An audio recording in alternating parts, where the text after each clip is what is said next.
So overall, I do quite like the pressure washer. I like that it comes in this neat case to store it in, so I can put it in the garage, keep all the bits together. It's done a good job on my patio outside. I was quite pleased with how it ended up looking after not being cleaned for 3 years. But a couple of things I don't like.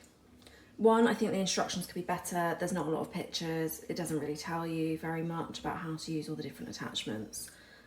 So I've had to watch the video on the Amazon listing a few times to try and work out how everything goes together. I can only use this with my garden hose because they give you this part which connects onto the bottom here, and then they give you this hose, but I can't get this to attach to here. It just doesn't fit. I've tried both ends. I can get it on for maybe a couple of seconds and then it pops off. I can't really do it now because I'm only using one hand, but it doesn't fit. So I can only use it with my garden hose, and as far as my garden hose will reach. So that's a bit disappointing. That it comes with 2 battery packs and 1 charger. The batteries last probably about 20 minutes each, but then they take about 4 to 5 hours to charge. So I was making sure that I had both battery packs charged up before I started, but it still took me a few days to do my patio, to be honest, because of using the batteries and then waiting for them to charge again. So yeah, I'm going to give it a 3 out of 5.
Je voyais des petites stories de Malo, là, des filles qui rentraient de l'école, elles allaient